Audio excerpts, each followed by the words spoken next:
우리는 민수기 12장의 말씀을 받아주심이라는 제목으로 함께 나누었습니다. 여러분, 비방이라는 것은요, 괜찮은 사람이 되는 올바른 방법이 아니었습니다. 비방하는 사람을 오히려 받아주고 품어줄 때, 그때 하는 축복과 인정의 말 한마디가 오히려 우리를 풍요롭게 하고 행복하게 할 수 있습니다. 모든 비방을 지고 십자가에 오르신 예수님, 그 예수님의 받아주심으로 우리는 그리스도 안에서 깊은 인정을 경험하게 되고 그때 비로소 비방을 멈출 수 있게 됩니다. 그리고 그때 우리는 다른 이를 인정하고 축복할 수 있게 되는 것이죠. 그리고 우리가 그 인정하고 축복하는 그 자리에 하나님의 나라가 임하게 되는 겁니다. 이번 한 주도 비방의 고리를 끊고 남을 인정하고 축복하는 한 주가 되셨는지요? 오늘은 민수기 13장의 말씀을 숨겨진 감사라는 제목으로 함께 나누어 보려고 합니다. 한번 따라해 보겠습니다. 숨겨진 감사. 오늘은 2025년도 추수감사 주일입니다. 그래서 마침 본문을 묵상하고 해석하는 와중에 이 본문에서도 우리가 감사에 대한 하나님의 교훈을 얻을 수 있겠다라는 생각이 들었습니다. 이 민수기는요, 단순히 출애굽 이후에 가나안 땅에 도착하는 중간 과정으로서 존재하는 책이 아닙니다. 그 시간들은 이스라엘에게 매우 의미 있는 시간이 됩니다. 이집트에서 나와서 약속의 땅인 가나안 땅으로 가는 중간 과정을 기록한 게 민수기란 말이에요. 근데 그게 단지 과정만 기록해 놓은 게 아니라 매우 의미 있는 시간이라는 거예요. 광야에서 하나님과 이스라엘 백성들, 그 둘만 있는 시간 동안에 하나님과 동행하는 연습을 하는 겁니다. 그리고 하나님의 백성으로서 어떻게 살아야 하는지 훈련을 받는 시간이에요. 그런 연습을 하고 훈련을 하는 것을 기록해 놓은 게 민수기라고 할 수 있겠죠. 노예였던 이스라엘 백성이 하나님의 백성이 되는 것은 참 쉬운 일이 아니었습니다. 그 중에서도 특히 이스라엘 백성들의 말의 문제, 이 말의 문제는 심각했습니다. 우리가 지금도 계속 지지난주부터 보고 있지만 불평하는 말, 비방하는 말, 그것들은 지속적으로 하나님을 진노하게 했고 이스라엘 스스로를 망치는 말들이었습니다.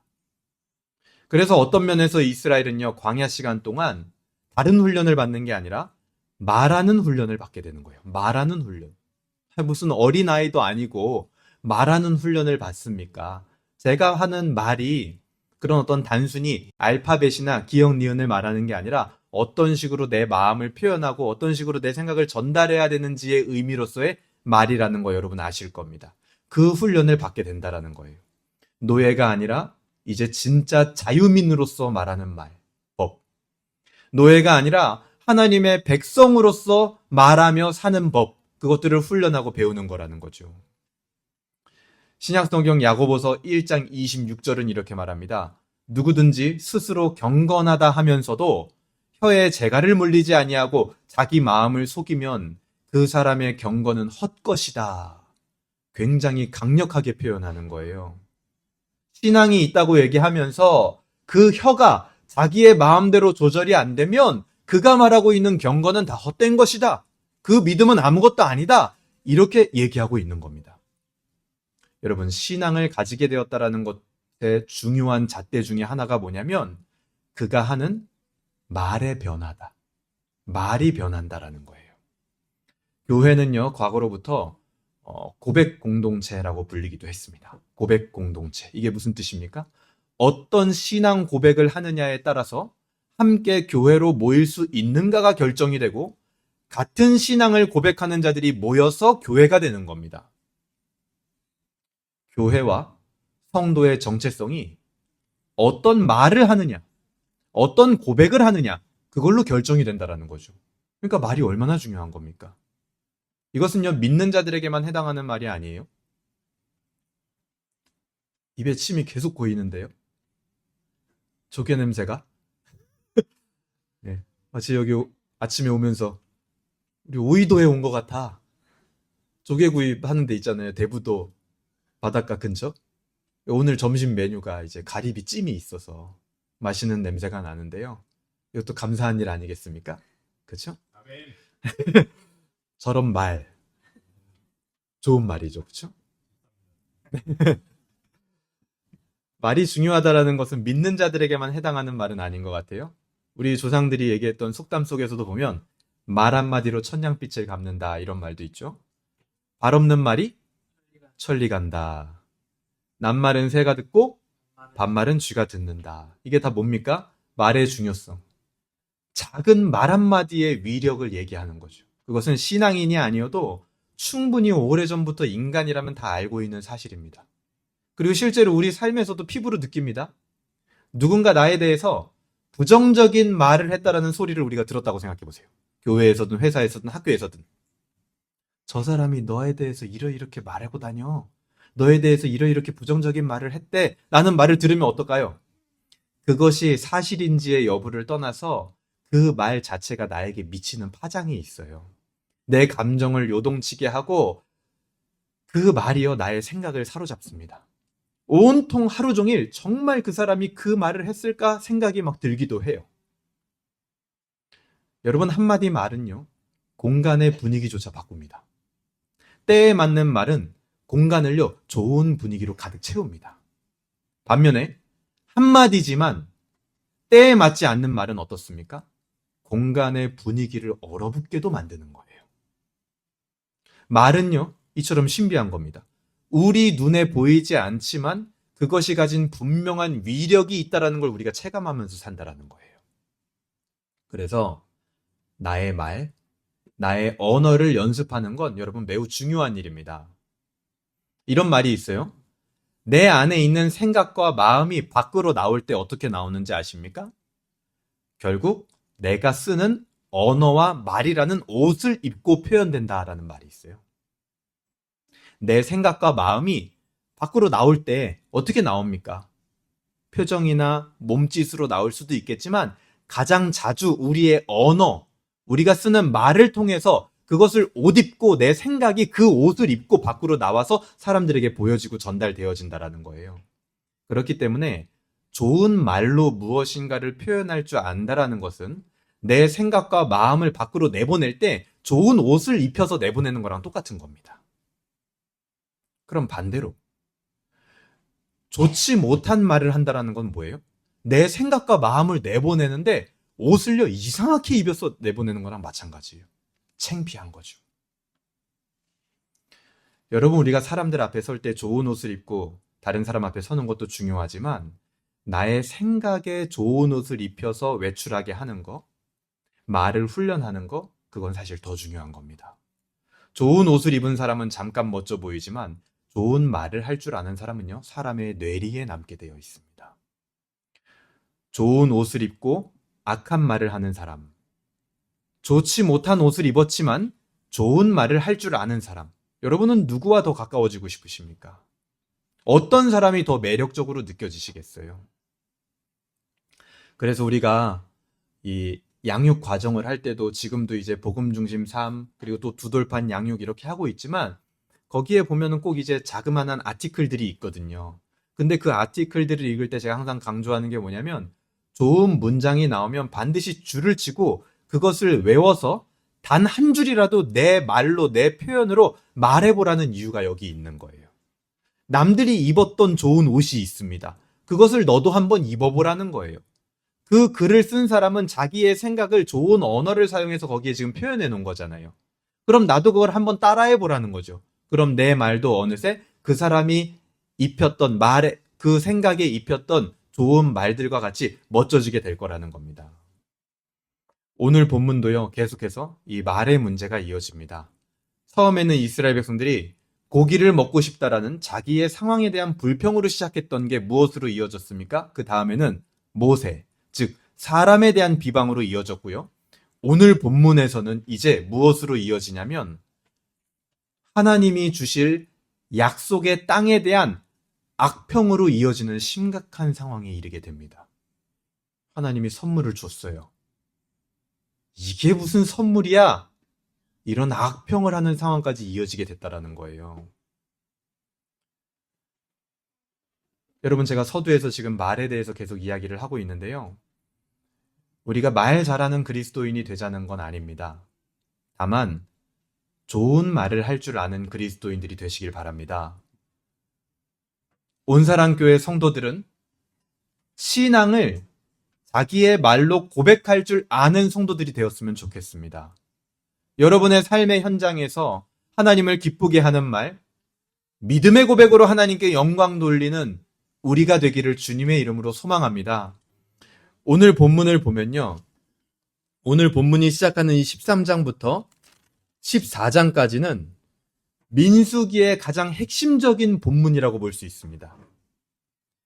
우리 잠깐 다른 본문을 한번 보고 와야 되는데요. 신명기 1장 2절 한번 펴보세요. 민수기 다음이 신명기죠?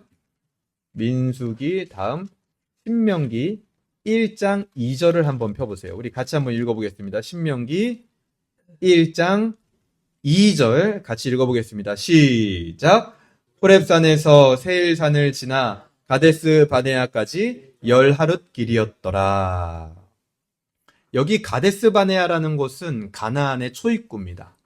그리고 호렙산이라고 되어 있는 건 시내산이에요. 시내산의 다른 이름입니다. 신명기 1장 2절은 시내산에서 가나안 초입구까지 얼마나 걸렸대요? 10하룻 길이다 이렇게 기술하고 있습니다. 하지만 우리가 다 알다시피 민수기 뒷부분에 가보면 이스라엘 백성들은 시내산에서 출발해서 가나안으로 들어가기까지 광야에서 몇 년의 시간을 보내냐? 40년의 시간을 보냅니다.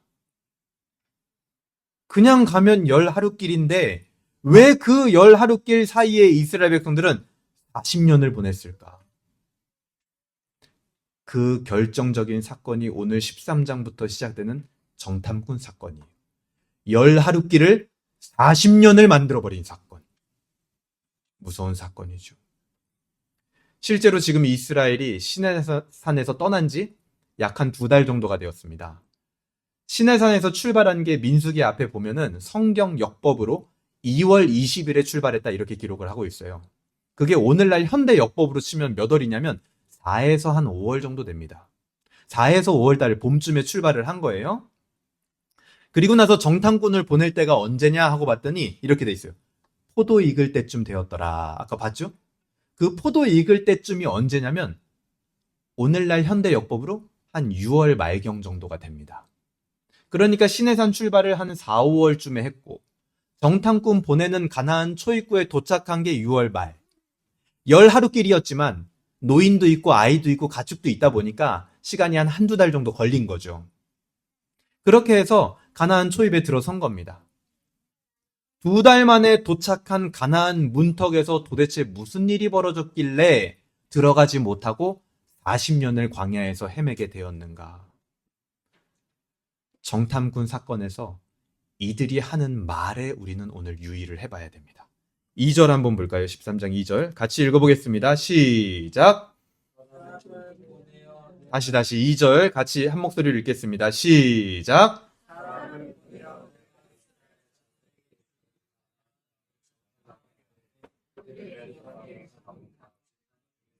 지휘관 된 자 한 사람씩 보내라.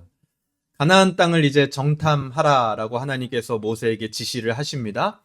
지파 지휘관을 한 사람씩 선발해서 총 12명을 보내도록 합니다. 3절에 보시면요. 모세가 여호와의 명령을 따라 바란 광야에서 그들을 보냈으니 그들은 다 이스라엘 자손의 수령된 사람들이라 하면서 이들은요 하나님의 약속의 땅이었던 가나안을 그야말로 처음으로 입성하는 영광을 누리는 사람들이에요. 하나님의 약속을 직접 눈으로 확인하는 가장 첫 번째 된 사람들, 그 영광스러운 자리에 12명이 대표로 선발되는 겁니다. 그들의 명단이요 4절부터 15절까지 이름이 쫙 나와요. 그 중에서 16절을 보게 되면 이는 모세가 땅을 정탐하러 보낸 자들의 이름이라 모세가 눈의 아들 호세아를 여호수아라 불렀더라. 우리 민수기 전에도 잠깐 나왔지만 여호수아라는 사람도 지파장 중에 한 명으로 선발이 되어서 정탐꾼으로 가게 됩니다. 그런데 다른 이름이 하나 있었대요. 그게 뭐냐면 호세아라는 이름이에요. 호세아라는 이름.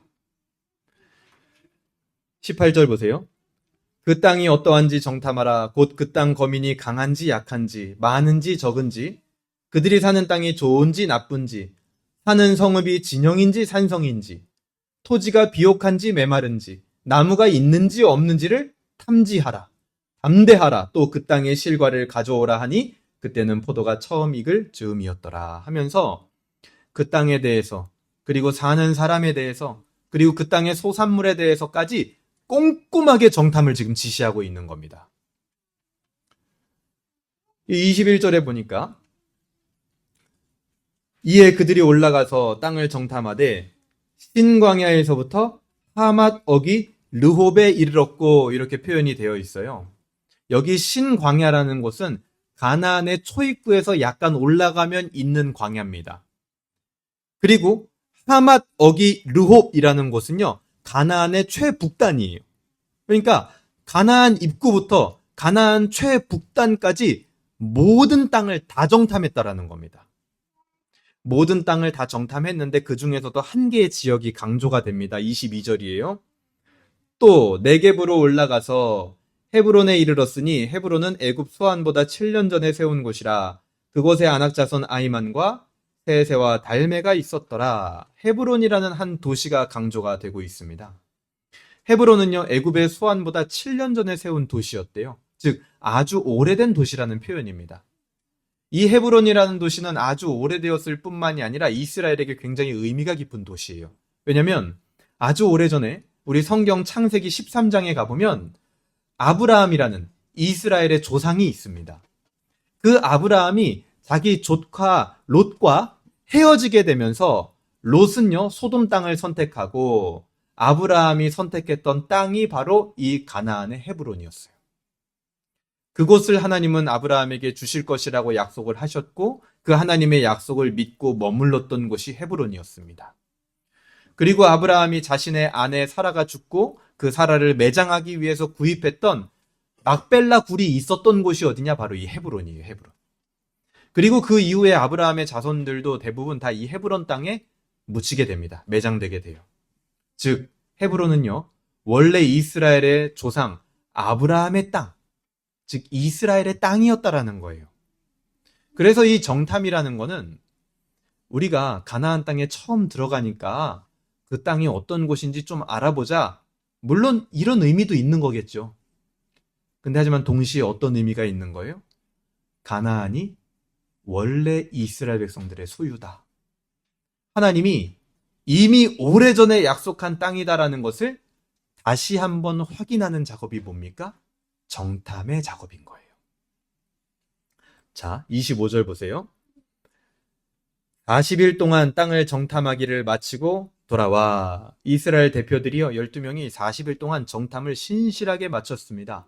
그래서 가나안의 상황을 전부 다 속속들이 파악했고 이곳이 약속의 땅이고 하나님의 말씀대로 준비된 땅이라는 것을 확실하게 보게 되었어요. 그래서 뭐라고 보고하는지 한번 볼까요? 26절 보세요. 바란 광야 가데스에 이르러 모세와 아론과 이스라엘 자손의 온 회중에게 나와 그들에게 보고하고 그 땅의 과일을 보이고 모세에게 말하 이르되 당신이 우리를 보낸 땅에 간즉 과연 그 땅에 젖과 꿀이 흐르는데 이것은 그 땅의 과일이니다 하고 고백을 합니다. 보고를 합니다. 하나님 말씀대로 가나안은요, 젖과 꿀이 흐르는 땅이었어요. 그리고 분명히 그런 땅이라는 증거물인 과일들도 들고 왔습니다. 이들 손으로 증거를 가지고 왔어요. 그런데 다만 한 가지 걸리는 지점이 있었는데요. 그게 뭐냐면 28절입니다. 그러나 그 땅 거주민은 강하고 성읍은 견고하고 심이 클 뿐 아니라 거기서 아낙 자손을 보았으며. 그 땅은 진짜 하나님 말씀대로 젖과 꿀이 흐르는 땅이었고 젖과 꿀이 흐르는 땅이라는 증거도 우리가 이렇게 가져왔는데 한 가지 문제가 있는데 뭐냐면 그 땅에 이미 자리 잡고 살고 있는 거주민이 있다. 근데 그 거주민이 엄청나게 강해 보인다. 그리고 그들이 살고 있는 성읍이 엄청나게 크고 견고해 보인다. 그리고 가나안 땅 곳곳에 그들이 퍼져 있지 않은 곳이 없다. 곳곳에 다 퍼져 있다. 이게 문제라면 문제였던 거예요. 하나님의 약속의 땅에 정탐을 갔는데 긍정적인 요소와 부정적인 요소 두 개가 함께 공존하고 있었던 겁니다. 여러분 어떻습니까? 하나님의 약속이라고 해서 오로지 긍정적인 요소만 있습니까? 아니에요. 분명 부정적인 요소와 난관과 어려움이 분명히 있습니다. 그런데 그렇다고 해서 그러면 이 땅이 약속의 땅이 아니게 되는 겁니까? 부정적인 요소가 있다고 해서? 아니에요. 이 땅은 분명히 약속의 땅입니다. 부정적인 요소와 난관이 있다고 해도 부정적인 요소와 난관이 있다고 해서 하나님의 약속에 어떤 문제가 생깁니까? 아니요. 문제가 생기지 않아요. 여전히 그 땅은 하나님이 주실 땅이고 이미 이스라엘에게 주신 땅입니다. 하나님이 약속한 땅이에요. 하지만 그럼에도 불구하고 이스라엘 백성들은요, 이 보고를 듣자마자 아마 상당히 막 동요했던 것 같아요. 야, 거기 거주민이 있는데 엄청나게 강하고 우리는 이렇게 진을 치고 살잖아. 근데 걔네는 성을 쌓고 산대. 그거 어떡하냐? 이거 약속의 땅 맞아? 이거 약속의 땅 아닌 거 아니야? 방향 잘못 잡은 거 아니야? 하면서 막 동요하는 일들이 있었나 봐요. 왜냐면 30절에 보면 이렇게 말해요. 갈렙이 모세 앞에서 백성을 조용하게 하고 뭔가 동요가 일어난 거죠. 지금 부정적인 보고를 듣고. 이스라엘 백성들은 하나님의 약속은 어느새 잊고 정탐꾼의 보고 중 부정적인 요소에 계속해서 몰입되어져 가는 겁니다. 우리도 예를 들어서 하나님의 약속을 받았어요. 이것이 하나님의 응답인가 보다 하고 인도받아 갔어요. 근데 그 안에 분명히 긍정적인 요소와 부정적인 요소가 존재할 겁니다. 그럴 때 어디에 더 몰입이 됩니까? 많은 경우 부정적인 요소에 몰입되는 경우가 많아요. 그럴 때 이 공동체가 그렇게 분위기가 흘러갈 때 그대로 두면 안 되는 거예요. 그래서 갈렙이 말을 합니다. 뭐라고 말해요, 오늘 본문에서? 올라갑시다. 가서 그 땅을 점령합시다. 우리는 반드시 점령할 수 있습니다. 이렇게 딱 소리치는 거예요. 이 갈렙의 고백은 그야말로 믿음의 고백이고 하나님의 약속에 대한 신실한 반응이었습니다. 이렇게 강력한 믿음의 고백이 터져 나오니까 한쪽에선 역시나 더 강력한 불신의 고백이 동시에 터져 나와요. 그게 뭡니까? 31절이에요. 같이 읽어보겠습니다. 31절. 시작. 그와 함께 올라갔던 사람들은 이르되 우리는 능히 올라가서 그 백성을 치지 못하리라.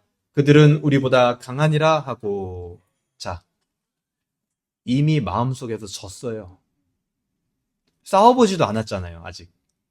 그렇죠? 뭐 안 해봤죠, 아무것도.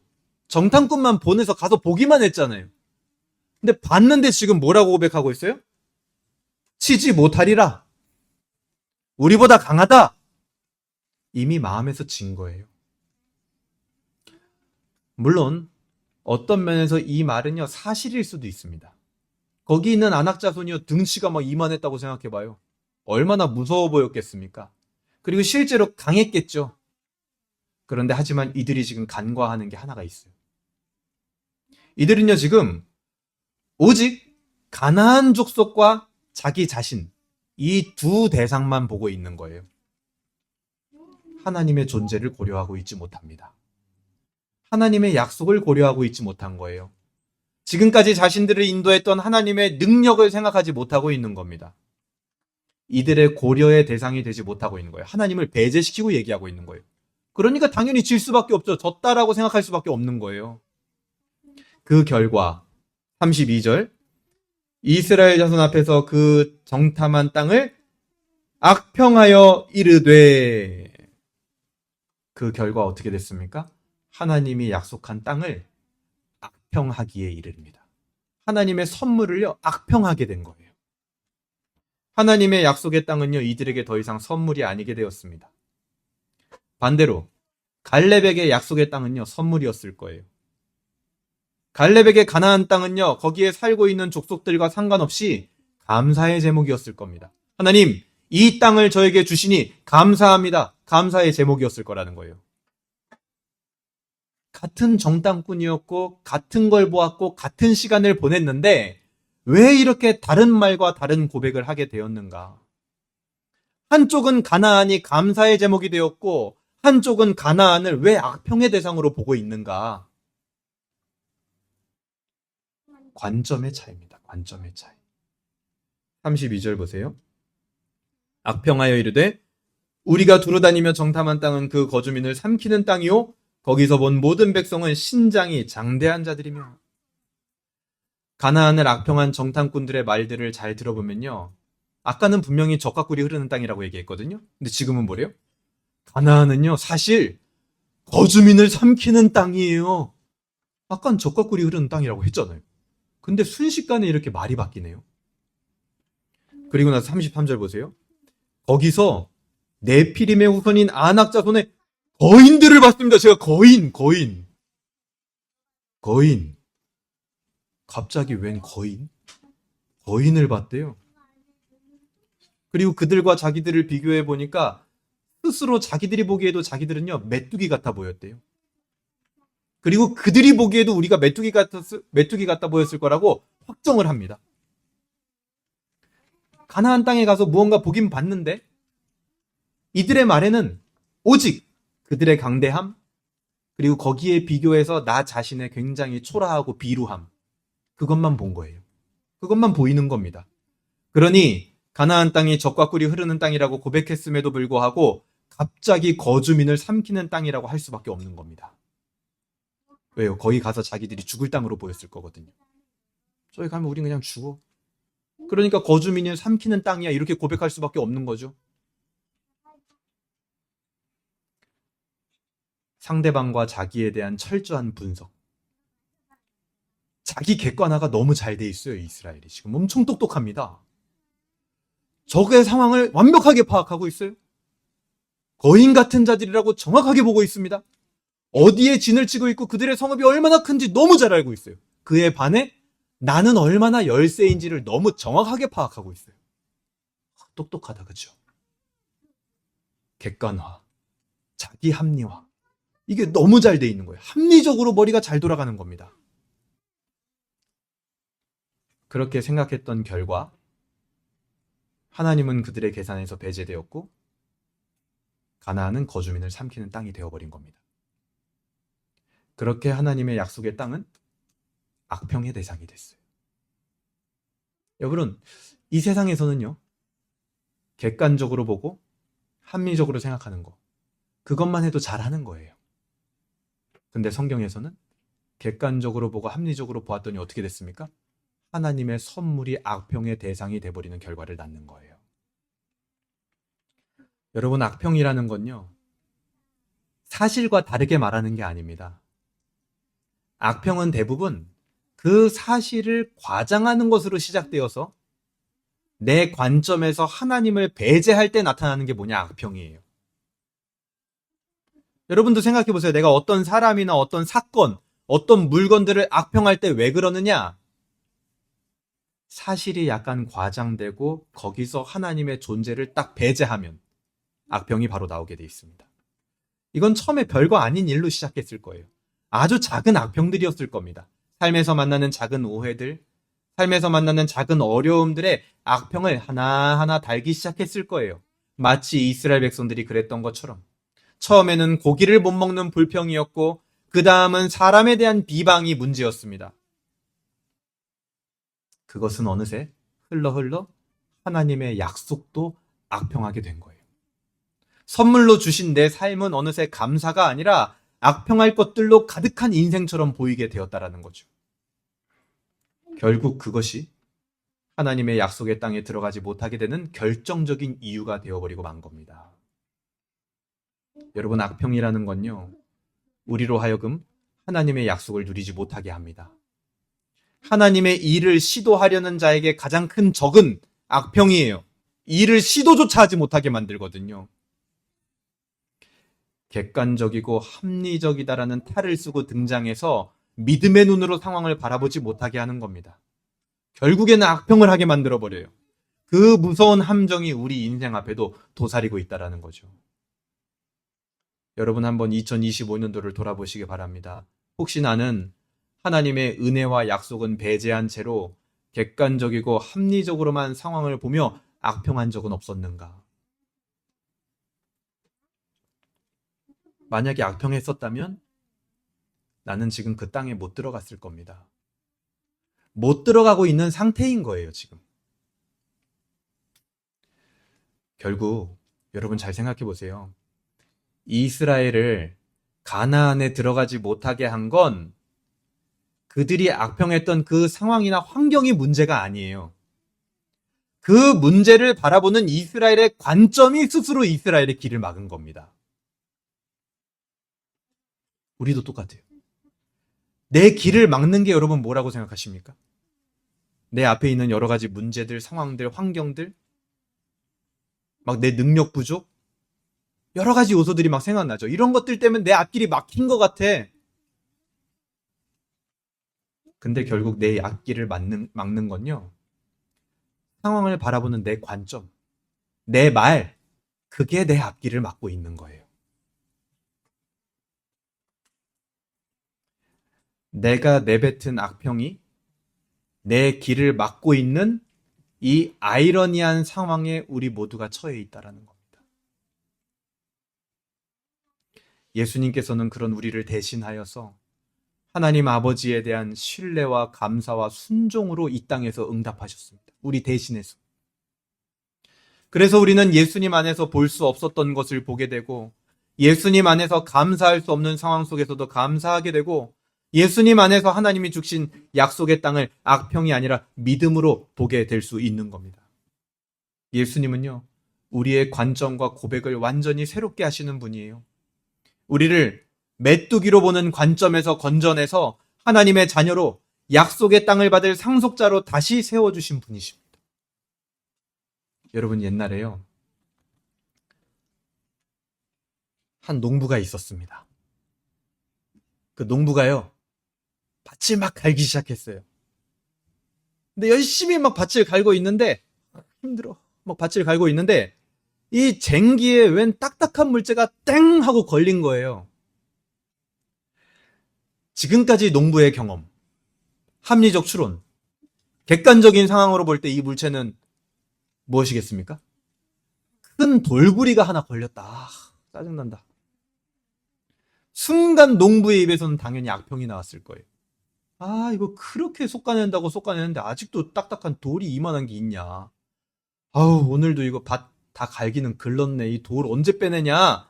악평이 나왔을 거예요. 오늘도 밭 갈기는 다 했구만. 저 돌은 또 어떻게 빼내냐. 귀찮게 됐네. 짜증나게 웬 돌부리가 걸렸냐.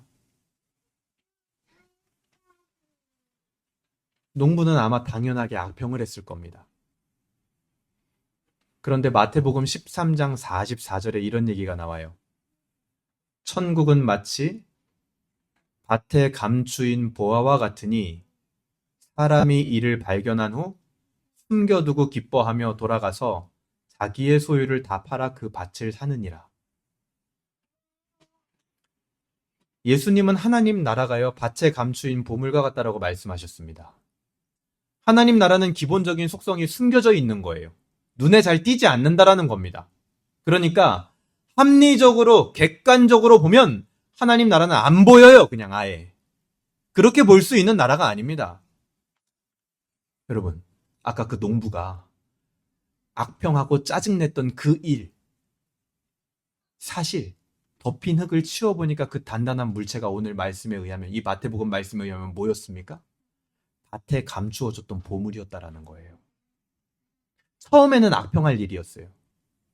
그런데 하지만 그것의 실체는 알고 보니 기쁨으로 가진 것을 모두 다 팔아서라도 소유하고 싶은 보물이었다라는 거예요.